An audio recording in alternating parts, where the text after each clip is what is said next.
Welcome to Myrdae. This is Chip. I just wanted to give you a little introduction into the campaign world that we play in here at Swanee Gamers. It's built up of a lot of content from contributors in Swanee Gamers, and we obviously take upon different aspects from the game of D&D. So this should help acquaint you with the world so that as you create a character, you know a little bit about what we're doing here and what to expect in the world. So what is Myrdae? Myrdae is a continent set in a planet that I'll describe here in a minute. But it's made up of 4 primary provinces and a couple of outlands. The 4 primary provinces you see here, Emberlin, the Bethaian Empire, Orbanzia, and the Myrdae, are the primary areas for civilizations.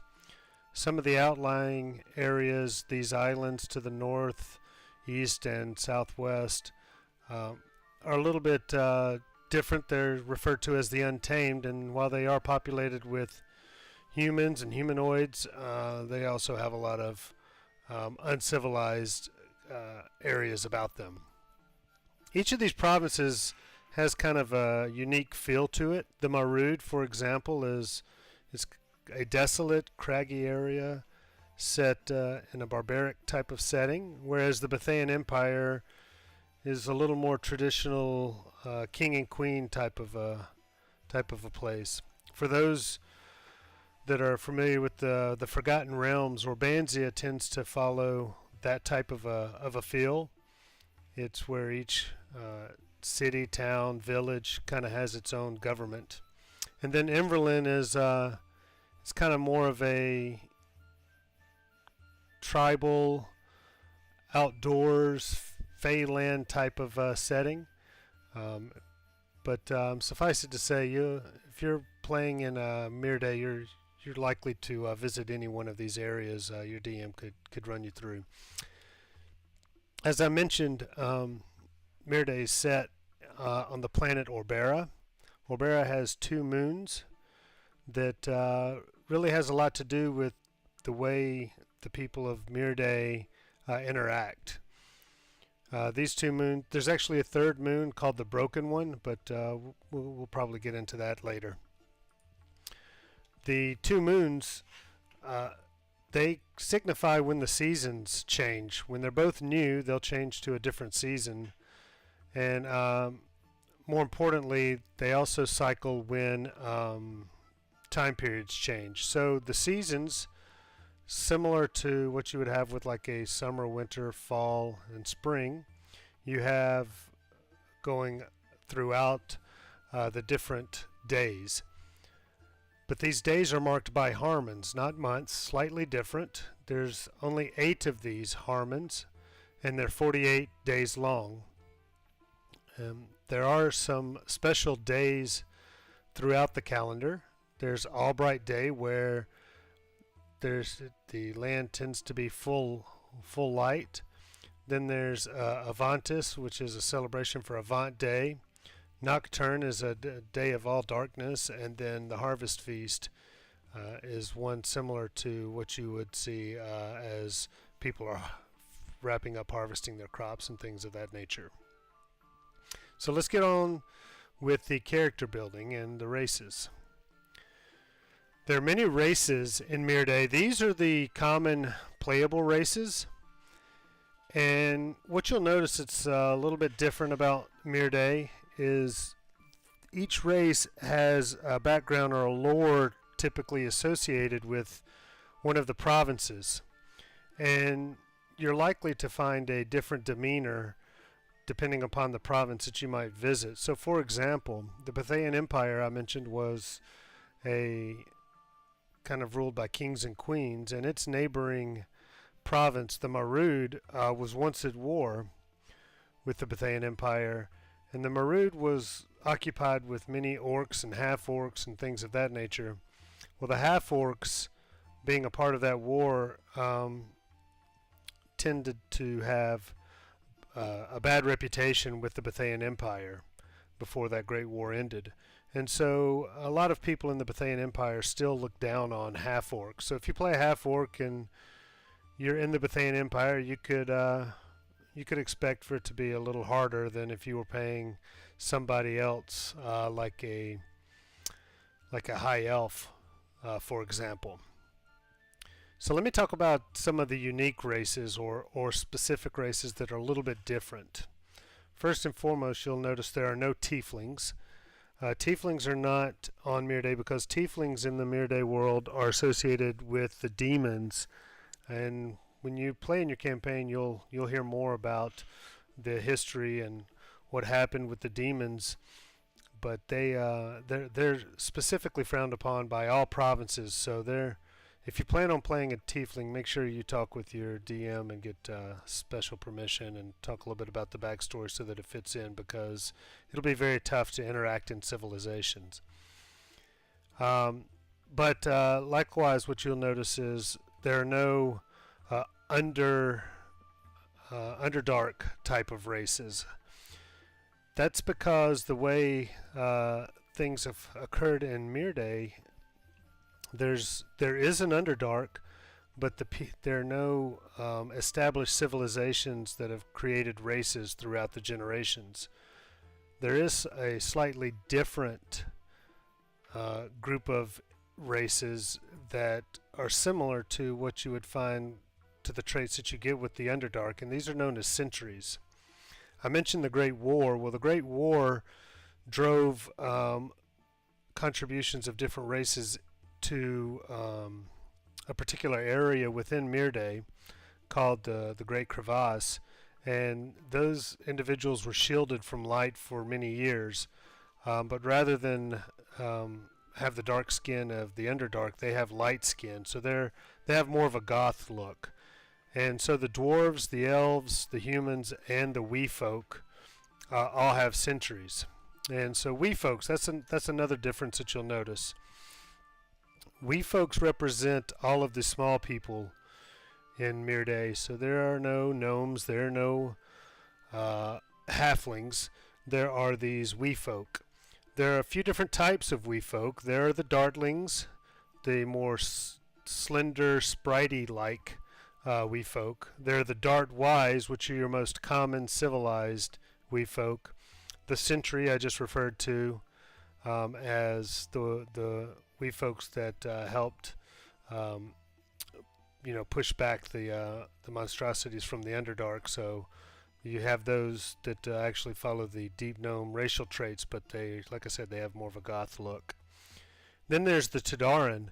The Tadaran are a special wee folk. They actually come from the blue moon that you saw in the previous slide, and they've settled on Myrdae, and so they use the stout halfling racial traits, but they tend to have more of a light bluish skin color tone to them, and they're real hefty and stout type of wee folk. Another thing you'll notice is, as far as the Ganassis, the Aasimars, the Dragonborns, some of the more unique races, they're there. But a couple of differences are you have the Cambions.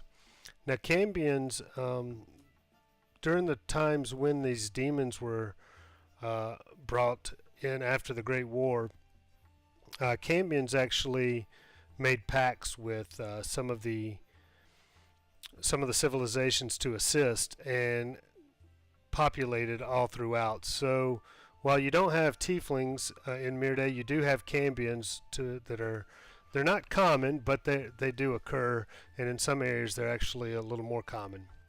Another thing that you'll notice is the Gabuk. Gabuk are a race of half halfling or half wee folk in the Myrdae world, half goblins. So they use the goblin racial traits. So they're a little bit different than normal goblins in that Gabuk are well accepted. They just have a slightly different demeanor than your normal wee folk because of their mixed goblin blood. And I believe last but not least, I'll mention that we do have sea elves in Myrdae. They are pretty rare, but the other standout race would be the satyr. And satyrs have a customized racial traits that's documented, and we've also created it on D&D Beyond. So if you pick one, you can use their special traits as well. So lots to consider when you're looking at the different races in Myrdae, but hopefully this will help you pick that out. So if you're trying to decide some things, you'll probably want to come back and either, if you're referencing the document or referencing this video, probably kind of go through this again and look at it, because there's a lot to consume. Now let me go into classes. Not much change in the classes. There are some things to think about that I've got notes on here, but suffice it to say, all your normal classes are there. If you pick an archetype that's in one of the Sword Coast Adventures Guide or Xanathar's Guide to Myrdae, Xanathar's Guide to Everything that is not available, it'll be in the notes. So for example, there is a Path of the Aggressor for the Barbarian that replaces the Path of the Battle Rager. A little bit different, but the Aggressor's more associated with the Barbarians of the Myrdae, whereas the Battle Ragers are the dwarves in the Faerun setting. We also do have Blood Hunters. I talked about the Demon Wars, pushing back those demons. Century Blood Hunters are quite common. Well, common as far as Blood Hunters are concerned. It'll be quite likely for them to be a century, but we did adopt that from the Critical Role. Thank you, Matthew Mercer. But check that out if you're looking for something a little bit different. But it fits real nicely into the lore here. And just check out the other notes here for anything else that might be specific that you want to know about with the classes. I'm going to talk a little bit about backgrounds now.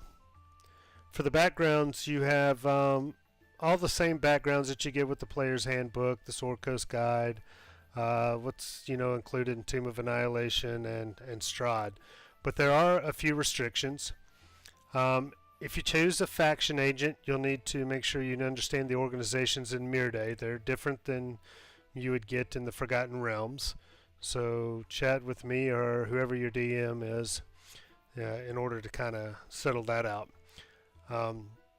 There are some orders also that are associated with these organizations, so if you choose a Knight of the Order, talk to myself or your DM.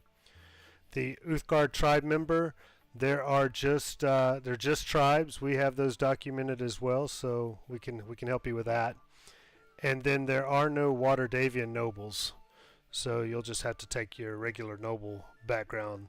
But if you need to customize it, we're flexible and want to help you out there so that it fits your background and what you want to do, your story. We did introduce two new backgrounds. The Avanti. The Avanti's real strong in the Myrdaean lore, and an Avanti is a type of traveler, a historian, an explorer of Myrdae. And once you become familiar with Myrdae, you'll learn that these Avantis are the types of individuals that kind of chronicle and journal what goes on in the world, and they take these journals and take them to the archives. The second one is the Brawler. I mentioned the Myrdae as an example has gladiator types arenas. A Brawler is a specific gladiator type of background for the Myrdaean setting, so it's a little bit different than the gladiator background, but we have that already. We have both of those documented and set up, so if you want to choose one of those, I would encourage you to look at those. Let me talk a little bit about ability scores. So we have come up with the Myrdaean hero variant rule, which is slightly different than the one you get with the Player's Handbook. So if your DM asks you to use the Myrdaean hero variant rule, this really kind of describes what it is. It's a little bit different than what you get in the Player's Handbook in that you have 29 points versus what I believe is 27 points. It's either 25 or 27 points. I think it's 27 in the Player's Handbook for the variant rule. And we give you the opportunity to go up to 17.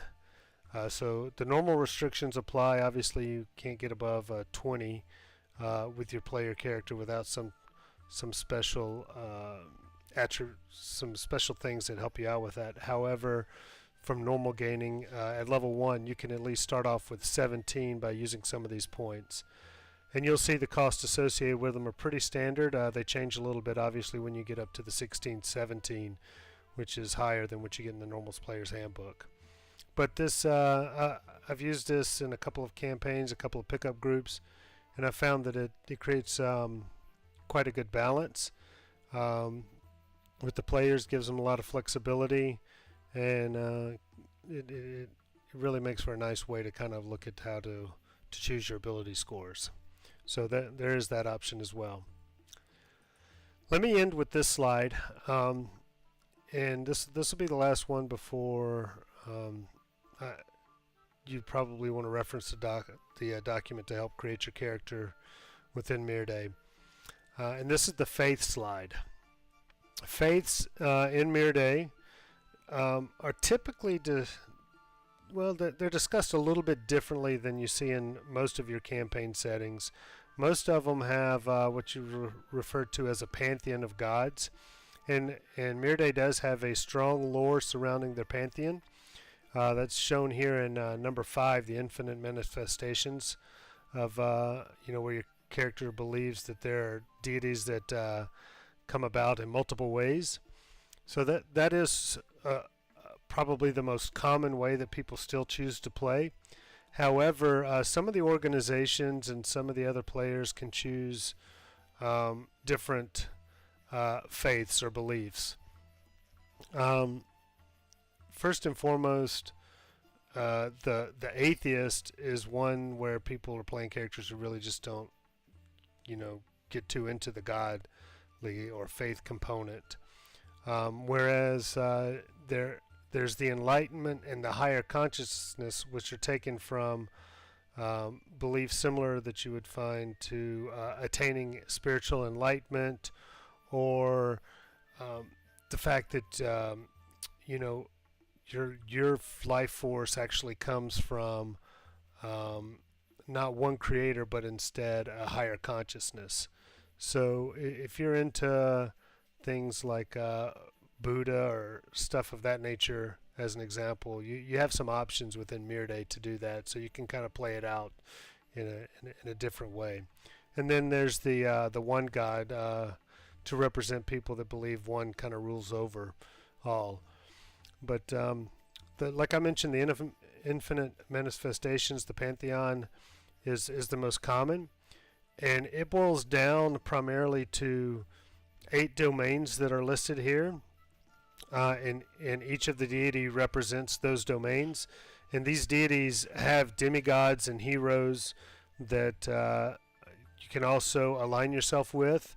You'll need to refer to the campaign setting documentation for that, or talk to myself or your DM to get some more intel on that. So, for example, if you wanted to get specific into travel or trickery or storms or something that's a little more detailed than one of these higher level domains, there are some demigods out there that represent some of those areas that kind of work in kind with these primary greater deities.